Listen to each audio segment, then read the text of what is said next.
Sachez mes frères, que l'Antichrist ne peut pas paraître pendant que l'Église est là. Même s'il est là, il ne peut rien faire parce qu'il faut que nous soyons d'abord enlevés, ensuite lui va se manifester. Pourquoi? Parce qu'il est la putréfaction, la pourriture qui ne peut se manifester qu'après que le sel soit parti. Amen.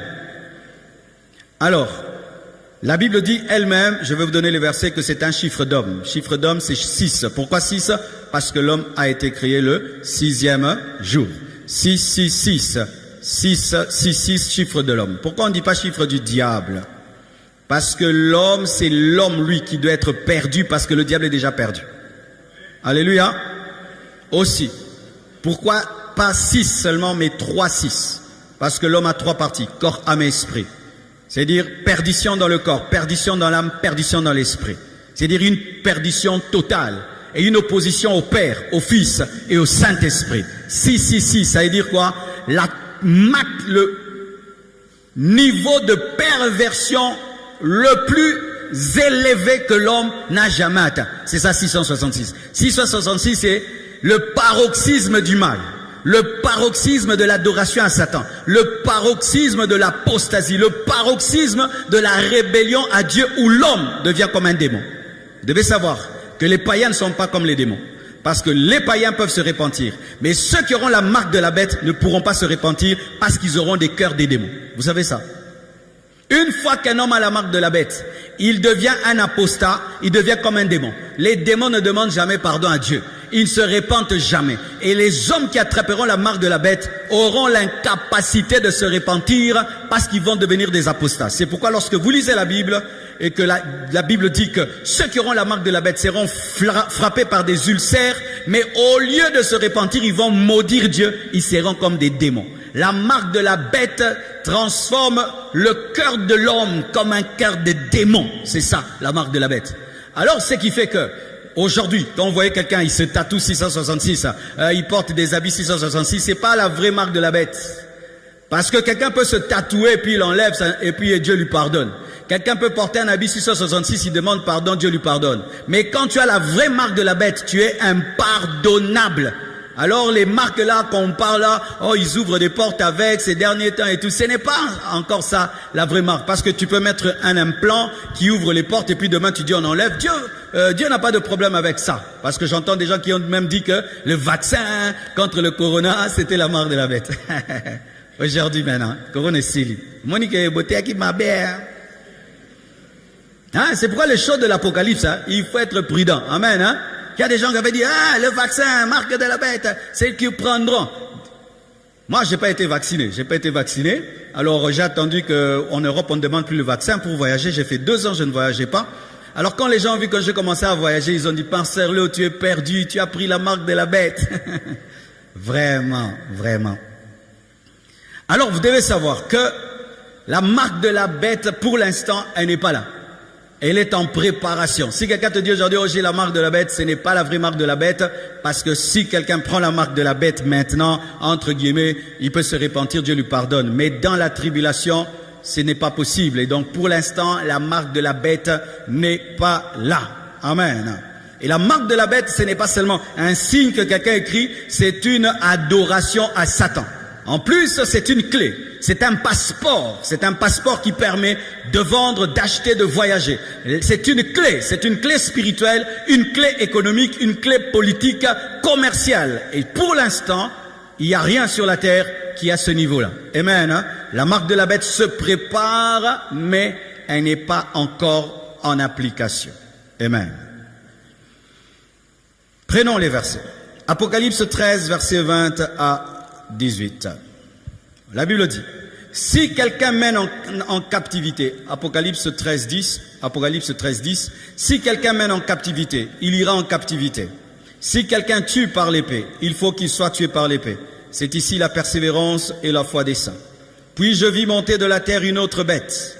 Il y avait la première, l'Antichrist, mais il y a une deuxième bête. Vous devez savoir que dans l'Apocalypse, il n'y a pas que la bête, la seule bête. Il y a 2 bêtes.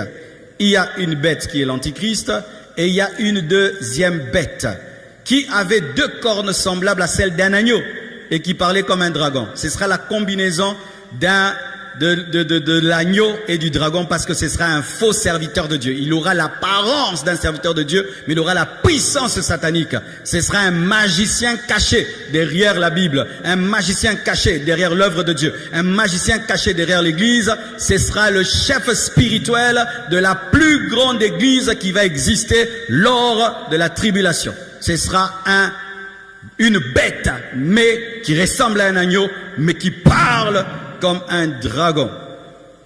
Elle exerçait l'autorité de la première bête en sa présence. Elle était servante de l'Antichrist. Ce sera un serviteur de Dieu, un faux serviteur de Dieu qui va servir un politicien. Ce sera un faux serviteur de Dieu qui sera sous la direction d'un politicien maléfique, démoniaque, qui va lui donner aussi sa puissance. C'est-à-dire le dragon donne sa puissance à l'Antichrist et l'Antichrist donne la puissance au faux prophète. Elle exerçait l'autorité de la première bête en sa présence et elle faisait que la terre et ses habitants adoraient la première bête dont la blessure mortelle avait été guérie. C'est-à-dire que l'Antichrist va utiliser la religion pour que les hommes l'adorent. L'Antichrist viendra dans les églises qui vont rester après l'enlèvement pour que les hommes de Dieu disent à leurs fidèles de l'adorer. C'est ce qui va arriver. Comme on entend maintenant des pasteurs qui viennent, oh, votez tel, oh, votez tel. Nous, on ne fera jamais ça. Amen, hein? Pardon. Ici, on prête seulement la Bible. On ne dit pas votez tel, votez tel. Parce que si je me tiens ici, je dis votez tel. Maintenant, toi, tu es de l'opposition, toi, tu es du pouvoir. Moi, je suis le pasteur de vous tous. Amen, hein? Donc ici, c'est pas voter tel, c'est recevoir Jésus, croyez à lui, aller au ciel. Amen. Mais en ce temps-là, ce sera un serviteur de Dieu qui va dire à ses fidèles d'adorer la bête, parce que la bête c'est Christ, la bête est Dieu. Et comme ils ont confiance en leur pasteur, ils vont croire en leur pasteur, alors que derrière le pasteur, il y a Satan. Waouh! C'est terrible, hein?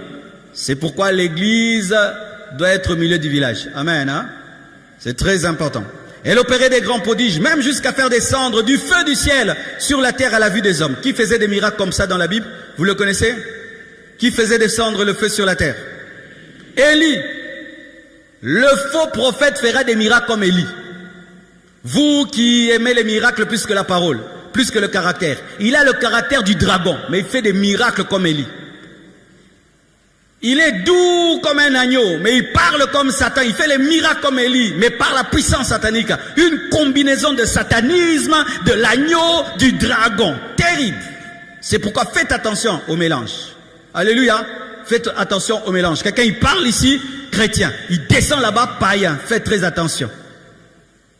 Il fera des miracles jusqu'à faire descendre le feu du ciel sur la terre à la vue des hommes.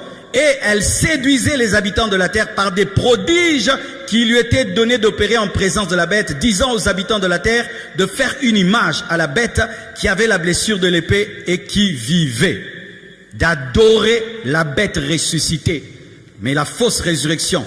Et il lui fut donné d'animer l'image de la bête, afin que l'image de la bête parlât. L'image qui parle, c'est quoi? C'est la télévision. Jean a vu la télévision.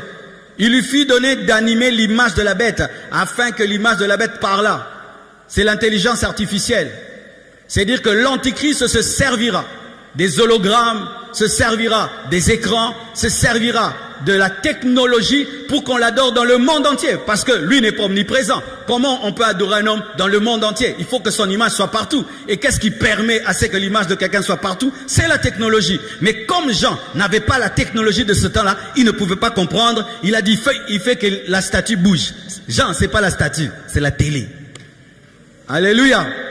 Alléluia. C'est pourquoi vous voyez aujourd'hui, la technologie est en train d'aller à une vitesse, vous ne pouvez pas croire. Vous connaissez ChatGPT? Qui connaît ce ChatGPT? Vous connaissez? Qui ne connaît pas? Yo, qui est déjà là, hein? Vous êtes des déphasés, hein, vous? Vous êtes des déphasés.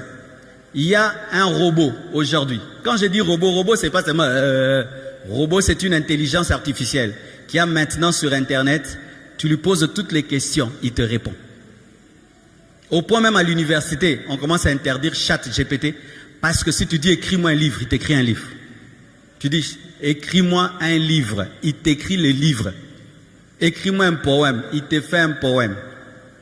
Écris-moi comment on cuisine, il t'écrit tout. Tu lui demandes même comment on peut faire une rébellion, il te montre. Je te dis. Et à l'instant, je te dis, une intelligence, c'est effrayant. C'est vraiment effrayant. Chat GPT. Tapez ça sur YouTube et faites des recherches dessus. Je vous dis, c'est une des dernières technologies qui vient de sortir, qui fait trembler la Silicon Valley. C'est terrible. Tu sens que ça, ce n'est plus normal. Il a l'intelligence comme toi. Toute question tu poses, à l'instant, il te répond.